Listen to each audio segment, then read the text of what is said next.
the Fiskars X27. It's a very functional axe head for splitting. As you can see, that's quite a thick, fat profile, but I have a little bit of an issue with it. It gets sticky right here. So I'm going to see if I could fix this. Let's file this and make it just a little more round. It's kind of a sharp corner. Not too sharp, not like they're having bad manufacturing practices and being lazy. I think this just, they think this looks cool. And also a lot of axes just have that where it's raised like that, kind of like a flat portion raised. So let's see if we can round that over, see if we could help it.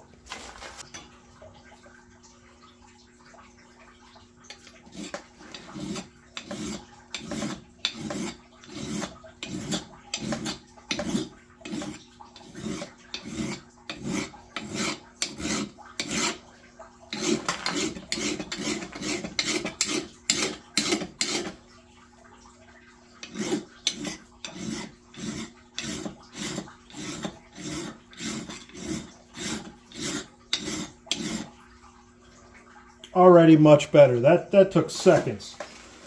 Maybe even it out.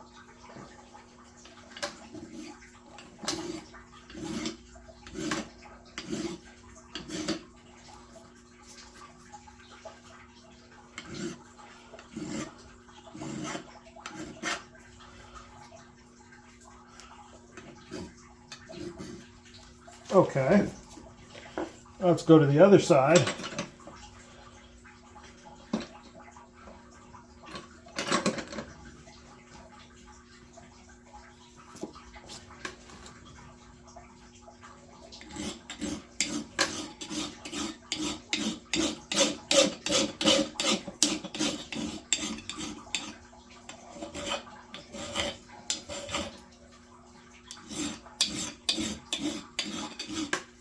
Just like that. Now, there's still kind of a cliff, an abrupt cliff, so I think that could be what's making it stick, but we're going to have to try this out, I guess. Kind of a abrupt change in metal here too. While I'm at it, I may as well sharpen this again.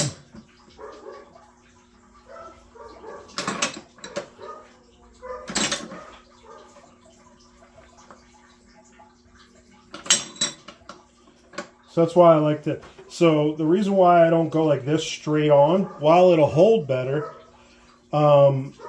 this is kind of in the way. This is metal, I can hurt myself a little bit, and it's just cumbersome. So I kind of tip it up like this.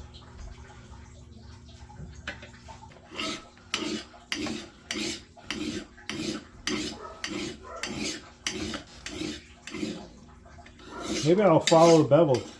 Oh, it's got a concave. There's a concave right here. Interesting. This could be an even better axe, I think, if they got rid of that. I'll show you if I follow it. If I follow this as the top of the shoulder and this is the bottom of the edge, that's where it removes material.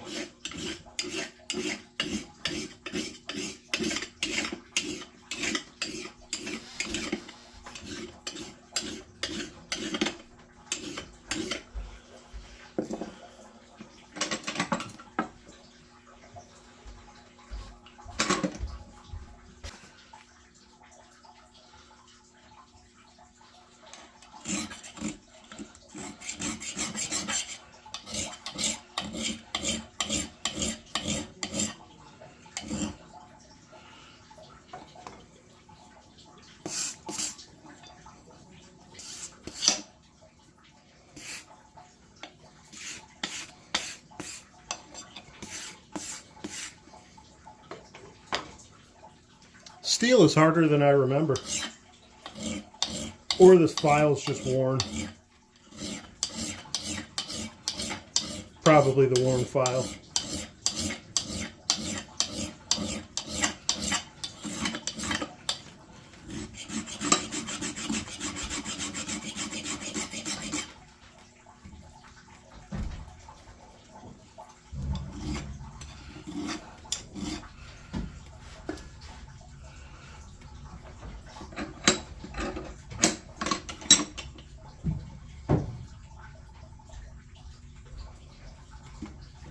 I made it ugly.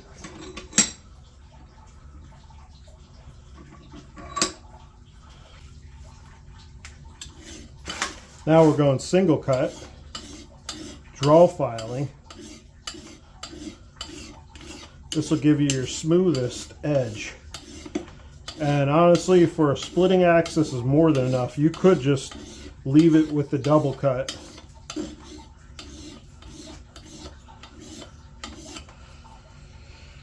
Look at all that steel stuck in there. If you don't want the teeth of the file to get damaged quicker than they need to, you clear that, you get rid of that in the middle of the teeth. That should preserve a little bit of life in your file. Also, getting rid of those filings, you'll see if you go like this, the filings will just be left right there. But if you go all the way, the filings kind of get thrown off the end. So it's another benefit to draw filing like that.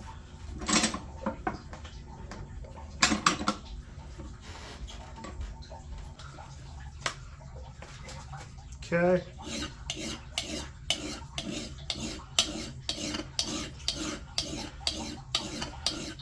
I could see the burr. I could see that it's not right here. So that's where my damage was.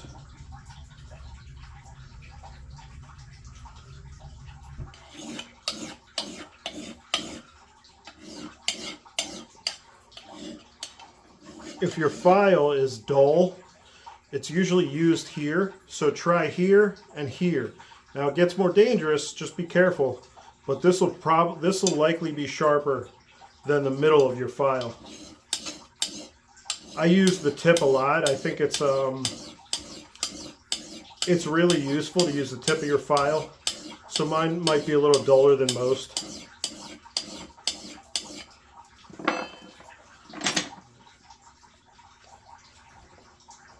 I'm not getting all this damage out, but you know, a good bit of it would be nice.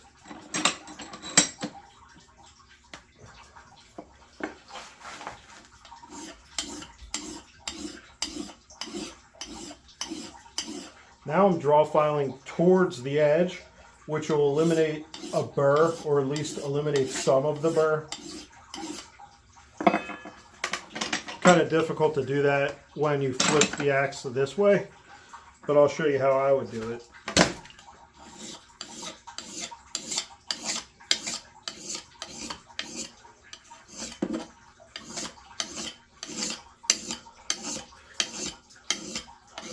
All right.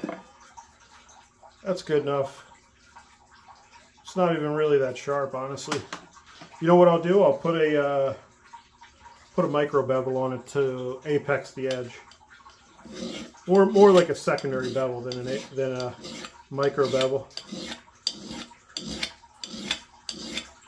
So all you're doing when you're making a micro bevel, instead of following the primary bevel, which is the material that's been abraded, you just go up a little bit. So I feel the burr all the way around. Now I can flip it, do the same thing on the other side, and then I'll make sure the burr is gone. This is a lot more precious. I'm treating this splitting axe a lot more precious than it is. This is pretty soft steel. It's a hardware store axe. It's a splitting axe. Doesn't really need such fine treatment, and some might think, hey, that's not fine treatment, buddy. That's just regular maintenance. But when it comes to splitting axes like this, you really don't ever have to touch the edge unless it just completely fails, unless the steel really gets messed up. There we go, almost all gone on the burr.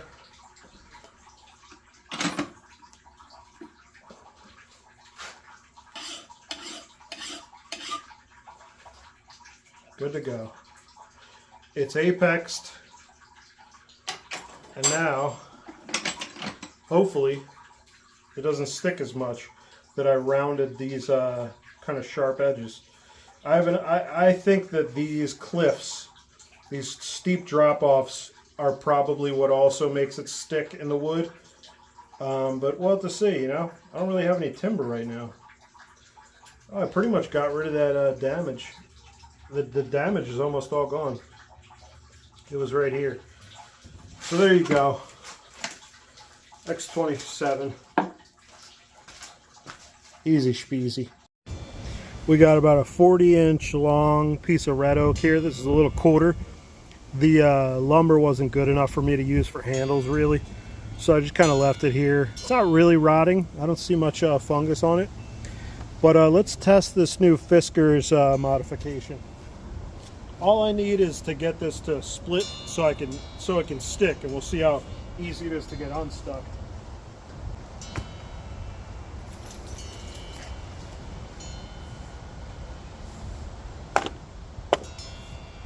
There we go.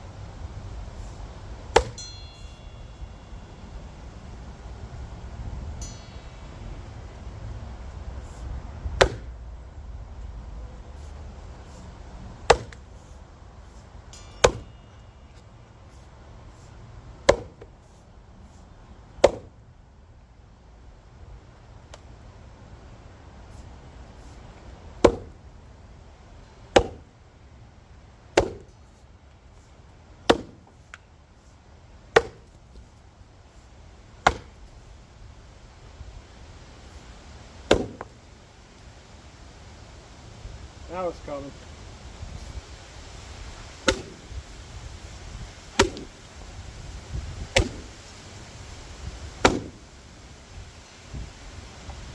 I think that might have helped.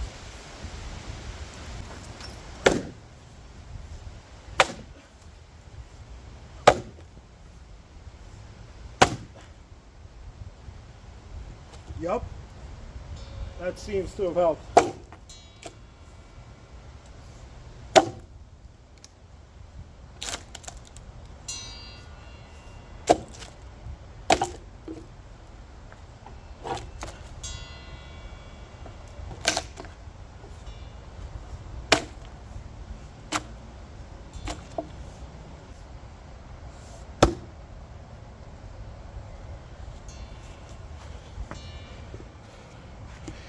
I think that worked. I think it gets stuck less right at that lip. Give you a closer look at what I did. So I just rounded it off. And I think that really helped it out. Not as sticky anymore. It was not a very sticky axe until you're in stringy or tough wood and it kind of gets stuck on this portion. So hopefully I fixed it. We'll have to do some more testing though when I get more timber.